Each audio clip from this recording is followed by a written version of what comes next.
Hi friends. அழகிய அழகு சீரியலில் சுரேஷ் மதிய புரிஞ்சுக்கினா நல்லாயிருக்கும்னு சொல்லிட்டு யாரெல்லாம் நினைக்கிறீங்களோ ஒரு லைக் போட்டுருங்க. சுரேஷ் பார்த்தீங்கன்னா மதிக்கிட்ட உனக்கும் பசிக்கும்னு சொல்லிட்டு யோசிச்சேன்ல, அதுதான் என்னோட தப்பு அப்படின்றாங்க. மதி பார்த்தீங்கன்னா நீங்கள் பசிக்கும்னு யோசிச்சது தப்பு, உங்களுக்கு பிடிச்சத ஆர்டர் பண்ணிவிட்டு சாப்பிடுன்னு சொன்னால் எப்படி, நான் லைட்டாக சாப்பிட்லான்னு சொல்லிட்டு தான் இருந்தேன், ஆனால் நீங்கள் உங்களுக்கு பிடிச்சத ஆர்டர் பண்ணிட்டு சாப்பிடுன்னு சொல்கிறீங்க, அது தப்பு இல்லையா அப்படின்ற மாதிரி மதி கேட்குறாங்க. எங்கள் வீட்டில் எங்கள் அப்பா வாங்கிட்டு வரதை தான் எங்கள் அம்மா சாப்பிடுவாங்க, எங்கள் அண்ணா வாங்கிட்டு வர எங்க அண்ணி பார்த்தீங்கன்னா சந்தோஷமா வாங்கி சாப்பிடுவாங்க. ஆனா நீ மட்டும் ஏன் இப்படி இருக்க அப்படின்றாங்க. இப்போ உங்களுக்கு பிடிக்காத விஷயத்த ஒருத்தர் போர்ஸ் பண்ணா உங்களுக்கு எவ்வளோ ஒரு கோவம் வருமோ அந்த மாதிரி தான் எல்லாருக்கும் இருக்கும். நீங்க ஏன் இப்படி பண்றீங்க அப்படின்னு சொல்லிட்டு மதி பார்த்தீங்கன்னா டென்ஷன் ஆகுறாங்க. உங்ககிட்ட நான் சண்டை போடவோ ஆர்கியூமெண்ட் பண்ணவோ நான் விரும்பல. நீங்க சைலண்டா இருங்க அப்படின்னு சொல்லிடுறாங்க மதி. டிரைவரும் பார்த்தீங்கன்னா வாழைப்பழம் வாங்கிட்டு வந்து கொடுத்துட்டு இந்தாங்க மேடம் சேஞ்சுன்றாங்க. ஓகே அப்படின்னு சொல்லிட்டு வாங்கிக்கிட்டு கிளம்பலாமா சார் அப்படின்றாங்க.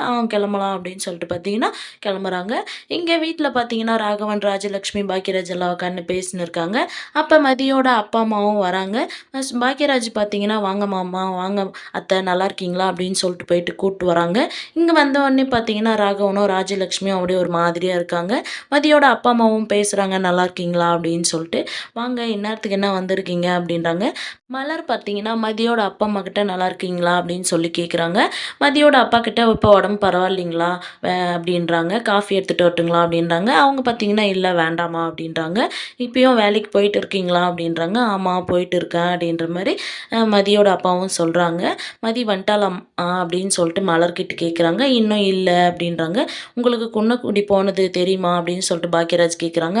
கால் பண்ணியிருந்தோம், மதி சொன்னா அப்படின்றாங்க. மதியோட அம்மா பார்த்தீங்கன்னா மாப்பிள்ளையும் மதியையும் விருந்து கூப்பிடலான்னு வந்திருக்கோம், கல்யாணம் ஆன புதுசுலேயே கூப்பிட்டு இருக்கணும், இவருக்கு பிரச்சனை இருந்ததுனால கூப்பிட முடியல அப்படின்றாங்க.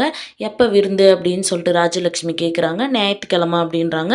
ராகவன் பார்த்தீங்கன்னா நாளைக்கு விருந்து வச்சுக்கின்னு இந்நேரத்துக்கு கூப்பிட்றதுக்கு வந்திருக்கீங்க அப்படின்றாங்க. இல்லை மதிக்கு கால் பண்ண குன்னக்குடி வந்துட்டு இருக்கம்மா, வந்துன்னு இருக்கோம் அப்படின்னு சொல்லி சொன்னாங்க, அதனால தான் இப்போ வந்தோம் அப்படின்றாங்க. அவங்கெல்லாம் பேசிட்டே இருக்கும்போதே பார்த்தீங்கன்னா சுரேஷும் மதியம் வந்துடுறாங்க. மதி வாமா எப்போ வந்தீங்க, நல்லா இருக்கீங்களா அப்படின்னு சொல்லிட்டு கேட்குறாங்க. மதியோட அப்பா அம்மாவும் பார்த்தீங்கன்னா சுரேஷை பார்த்துட்டு வாங்க மாப்பிள்ள நல்லா இருக்கீங்களா அப்படின்றாங்க.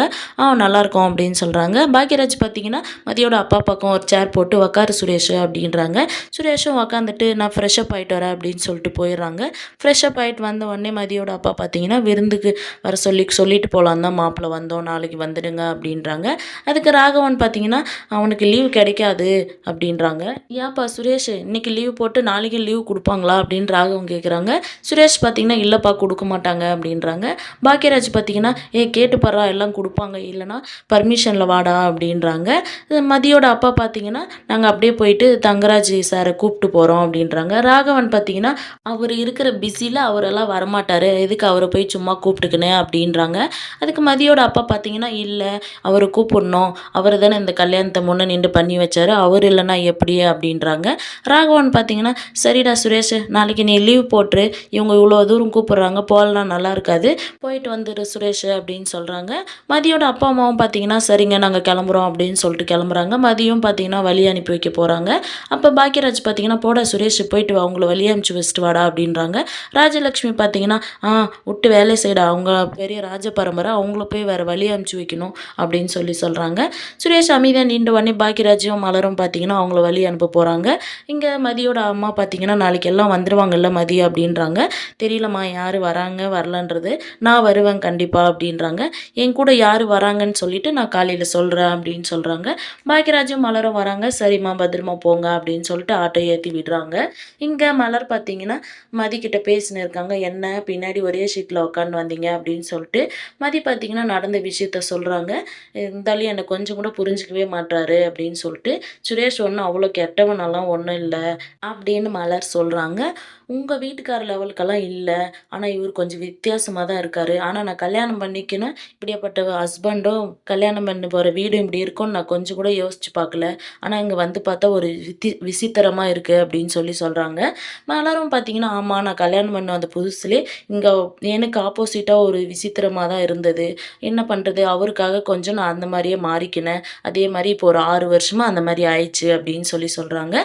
மதி பார்த்தீங்கன்னா இல்லை நீங்கள் அப்பந்தே கொஞ்சம் வாய் வாய்ஸ இன்க்ரீஸ் பண்ணியிருக்கலாம்ல அப்படின்றாங்க. எங்க பண்றது? இப்ப நீ வந்த பின்னாடி தான் உன்ன பார்த்து நான் கத்துக்கினேன் அப்படின்னு சொல்றாங்க மலரு. அப்ப பார்த்தீங்கன்னா, சுரேஷ் ஒண்ணும் அவ்ளோ கெட்டவன்லாம் இல்ல அப்படின்றாங்க. உங்க கொழுந்தனாருக்கு வந்து நீங்க ரொம்ப சர்டிஃபிகேட் குடுக்காதீங்க. நல்லவரு, வல்லவரு எக்ஸெட்ரா எக்ஸெட்ரான்னு சொல்லிட்டு அப்படின்றாங்க. சும்மா பெருமையா சொல்லின்னு இருக்காதீங்க விடுங்கக்கா அப்படின்னு சொல்லிட்டு பார்த்தீங்கன்னா, மதி போயிடுறாங்க.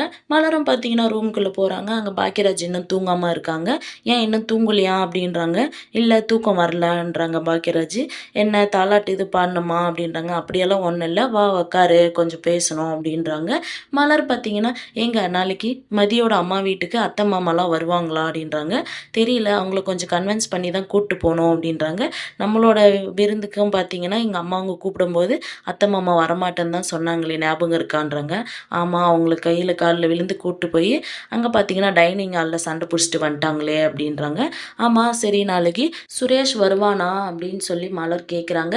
"எப்படியாச்சுங்க சுரேஷ கன்வின்ஸ் பண்ணி கூட்டு போயிறணும்" அப்படின்றாங்க. "ஆமா மலரு கூட்டு போயிடலாம்" அப்படின்றாங்க. அப்ப பாக்யராஜ் பார்த்தீங்கன்னா, "சரி விடு அந்த கதையெல்லாம் பேசுனது போதும். நம்ம எதனா நல்ல விஷயம் பேசலாம்" அப்படின்றாங்க. "என்ன நல்ல விஷயம்?" அப்படின்றாங்க. "என்னோட மகாராணிக்கு இன்னொரு 4 நாள்ல பொறந்த நாள் வருது. அத பத்தி பேசலாம்" அப்படின்றாங்க. "அதெல்லாம் உங்களுக்கு ஞாபகம் இருக்கா?" அப்படின்றாங்க. "என்னது? அத போய் நான் மறந்துருவேனா? எப்ப மறந்துருக்கேன்?" அப்படின்னு சொல்லிட்டு பாக்யராஜ் கேட்குறாங்க. மலர் பார்த்தீங்கன்னா, "இல்ல மறந்ததில்ல" அப்படின்றாங்க.